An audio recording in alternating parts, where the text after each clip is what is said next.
বাঙালির 21শে মিশন ন্যায়ের পথে আত্মবিকাশে সত্য প্রকাশে অবিচল। প্রিয় দর্শক, কথা বলছি বাঙালির 21-এর মিশন নিয়ে।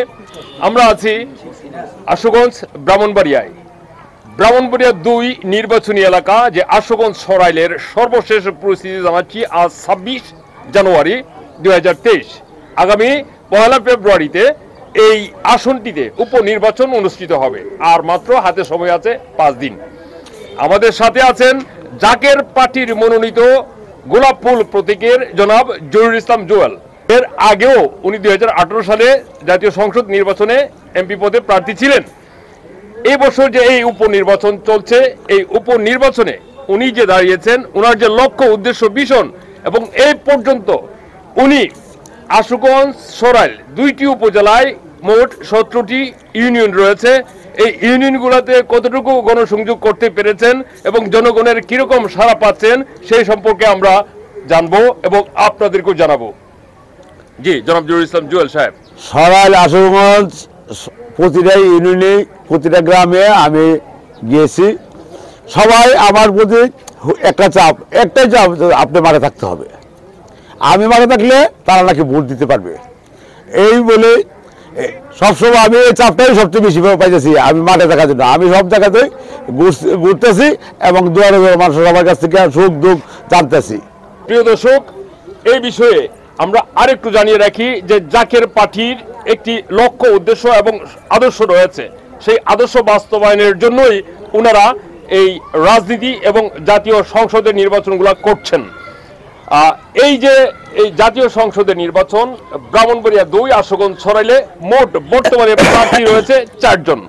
এই 4 জন প্রার্থীর মধ্যে এখন এই কলারছড়ি প্রতীকের একজন রয়েছেন উকিল আব্দুল সাত্তার, পাশাপাশি রয়েছেন লাঙ্গল প্রতীকের আব্দুল হামিদ বাসানি, এবং মোটর গাড়ি প্রতীকের স্বতন্ত্র প্রার্থী রয়েছেন আবু আসিফ আহমেদ, এবং জাকের পার্টির মনোনীত গোলাপ ফুল প্রতীকের প্রার্থী রয়েছেন জনাব জহিরুল ইসলাম জুয়েল, যার সাথে আমরা এতক্ষণ আলাপ করছি। আচ্ছা, জাকের পার্টির যে বিশেষ লক্ষ্য উদ্দেশ্য এবং রাজনৈতিক ভিশন রয়েছে সে সম্পর্কে যদি আমাদের কিছু বলেন। জাকের পার্টি একটা ইসলামিক দল, এটা আল্লাহ রাসূলের দল, এবং জাকের পার্টি উলি আল্লাহর দল। জাকের পার্টি কোনো হয়রানি, নাশকতা, হরতাল এবং বিশৃঙ্খলা এগুলির বাইরে।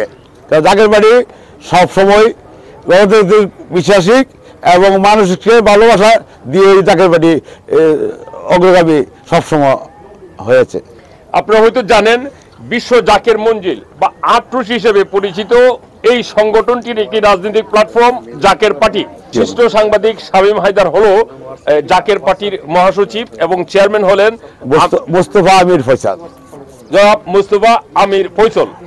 এই যে জাকের পার্টির লক্ষ্য উদ্দেশ্য এবং ভিশনের মধ্যে রয়েছে সমাজের ন্যায় প্রতিষ্ঠা, দুর্নীতিমুক্ত একটি সমাজ প্রতিষ্ঠা, এবং এই অসহায় মানুষদের পাশে দাঁড়ানো, এবং ইসলামের যে নীতি আদর্শ সেইগুলোকে সুপ্রতিষ্ঠিত করতে অগ্রণী ভূমিকা পালন করা। সেই লক্ষ্য উদ্দেশ্য নিয়েই জাকের পার্টির মনোনীত গোলাপ ফুল প্রতীকের প্রার্থী হয়েছেন জনাব জহিরুল ইসলাম জুয়েল। আউযু বিল্লাহি মিনাশ শাইতানির রাজিম, বিসমিল্লাহির রহমানির রহিম। আমি প্রথমেই সাংবাদিক ভাইদেরকে ধন্যবাদ জানাই আমাকে সুযোগ দেওয়ার জন্য। জাকের পার্টি আসলে একটি ব্যতিক্রম রাজনৈতিক দল।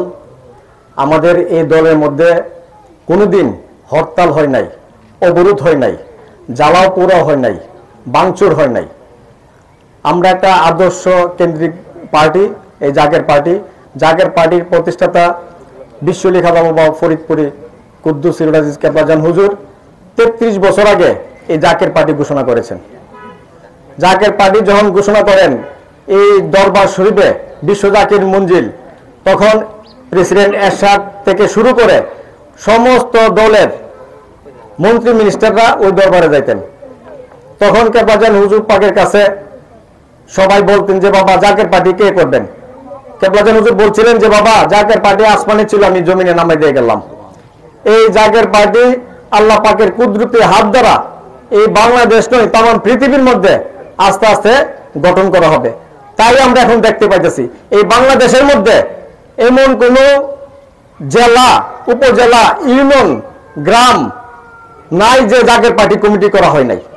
এই কাজে আমরা এখন আস্তে আস্তে সুসংগঠিত তৃণমূল পর্যায় থেকে জাকের পার্টি ঘুরে আসছে। এই 33 বছরে আস্তে আস্তে অনেক শক্তিশালী হয়ে গেছে আমরা। এই কাজে আমরা আমাদের মধ্যে কোনো কুন্দল নাই।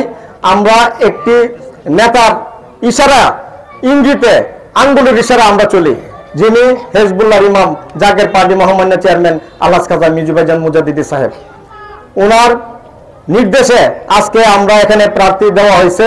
গোলাপ ফুল মার্কা জহিরুল ইসলাম জুয়েল খুব ভালো লোক, সে একজন পল্লী চিকিৎসক, পল্লী বন্ধু, বিনা পয়সা চিকিৎসা করে থাকেন।